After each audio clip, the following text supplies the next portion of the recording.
Bismillahirrahmanirrahim. Assalamualaikum warahmatullahi wabarakatuh. Perkenalkan, nama saya Adinda Rahma Pratiwi dari kelas akuntansi 19C dengan nomor induk mahasiswa 1057311111519 dari Universitas Muhammadiyah Makassar, Fakultas Ekonomi dan Bisnis, dan jurusan akuntansi. Dalam pembuatan video ini dimasukkan untuk pemenuhan nilai akhir dalam mata kuliah akuntansi perpajakan oleh dosen Ibu Saidah Said, SE, MAK. Pada kesempatan kali ini saya akan membahas tentang pajak penghasilan pasal 25 atau PPh pasal 25. Tapi sebelum itu jangan lupa di like, comment, and subscribe ya. Baik, yang pertama, apa itu pajak penghasilan pasal 25?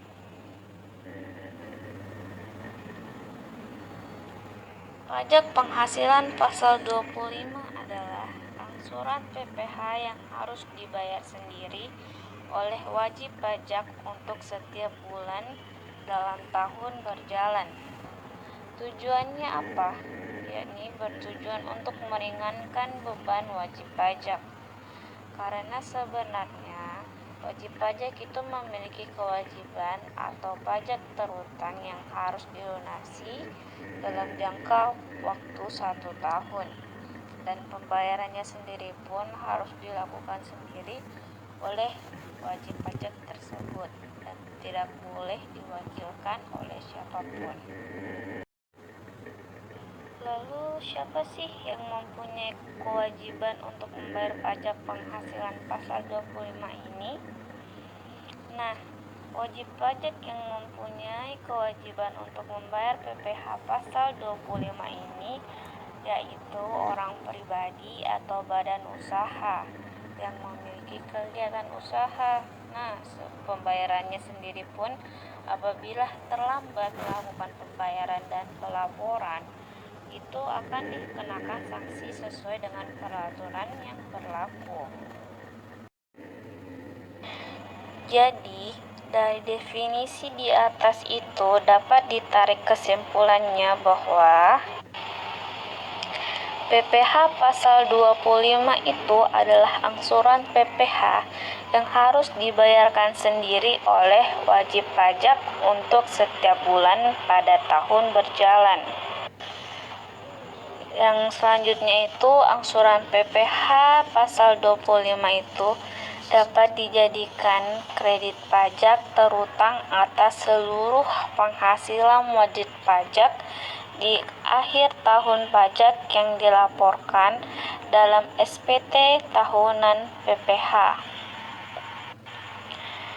Nah, selanjutnya itu PPh 25 merupakan salah satu penentu nilai pajak kurang atau lebih bayar. Nah, kalau tadi saya telah menjelaskan tentang pengertian PPh pasal 25, sekarang kita akan mengulik lebih dalam lagi bagaimana cara perhitungan PPh pasal 25 tersebut.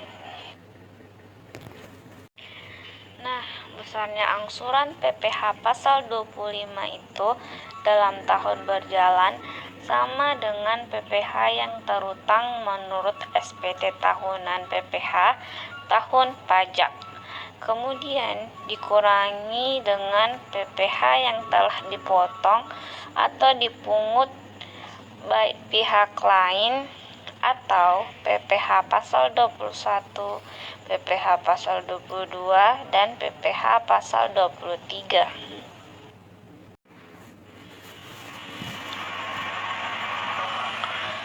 Kedua, yaitu PPh yang terutang di luar negeri yang boleh dikreditkan atau PPh pasal 24. Lalu dibagi 12 atau banyaknya bulan dalam bagian tahun pajak. Nah, contoh perhitungannya yaitu pajak penghasilan yang terutang berdasarkan surat pemberitahuan tahunan pajak penghasilan tahun 2010 yakni sebesar 50 juta rupiah. Kemudian dikurangi dengan PPh yang dipungut oleh pihak lain atau pasal 22 sebesar 25 juta rupiah. Kemudian dikurangi lagi oleh PPh yang dipotong oleh pihak lain atau pasal 23 yakni sebesar 2.500.000. Lalu dikurangi lagi dengan kredit pajak penghasilan luar negeri atau PPh pasal 24 yakni sebesar 7.500.000 rupiah.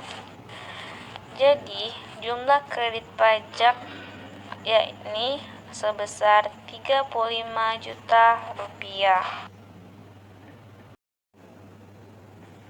Jadi, selisih antara pajak penghasilan tahun 2010 dengan jumlah kredit pajaknya yakni memperoleh nilai sebesar 15 juta rupiah. Besarnya angsuran pajak yang harus dibayar sendiri setiap bulannya untuk tahun 2011 adalah sebesar Rp1.250.000. Nah, nominal tersebut itu diperoleh dari 15 juta rupiah dibagi dengan 12 bulan. Besarnya PPh pasal 25 itu untuk bulan-bulan sebelum batas waktu penyampaian SPT tahunan PPh adalah sama dengan besarnya angsuran PPh untuk bulan terakhir tahun pajak yang lalu. Contohnya yaitu SPT tahunan PPh badan akan disampaikan pada tanggal 30 April 2021. Maka angsuran PPh-nya pasal 25 ini untuk masa pajak Januari sampai dengan Maret 2021 mengikuti besarnya angsuran PPh pasal 25 bulan Desember 2020. Baik, setelah kita tahu bagaimana perhitungan PPh pasal 25, kita juga perlu tahu batas waktu pembayaran PPh pasal 25 ini agar kita tidak dikenai sanksi atau denda.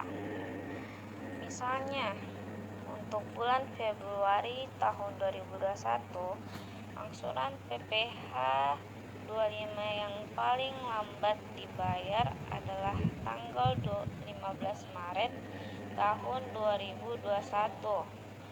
Nah, misalkan hari pembayaran tersebut itu jatuh pada hari libur, maka bisa melakukan pembayarannya di hari berikutnya.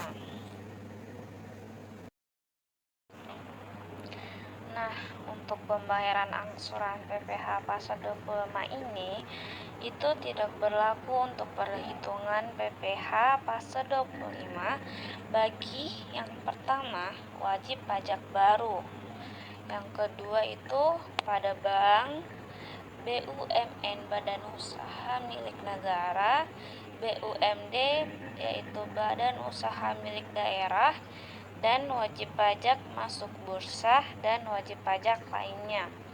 Dan yang ketiga itu wajib pajak orang pribadi pengusaha tertentu. Pencatatan transaksi PPh pasal 25 itu ada dua pendekatan yang bisa dilakukan dalam pencatatan transaksi PPh pasal 25 ini. Nah, yang pertama itu pembebanan akhir tahun, di mana PPh 25 ini dapat dicatat sebagai pembayaran pajak di muka. Namun, ketika menggunakan pendekatan langsung, Yang kedua itu pembebanan langsung dicatat sebagai beban pajak ini. Nah, kedua pendekatan akan mempengaruhi jurnal pada akhir periode.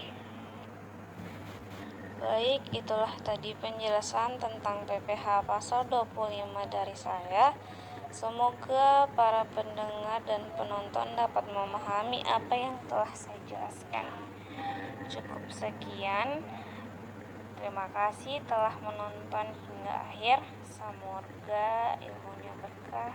Amin ya rabbal alamin. Baik, kita akhiri dengan mengucapkan hamdalah. Alhamdulillahirabbil alamin.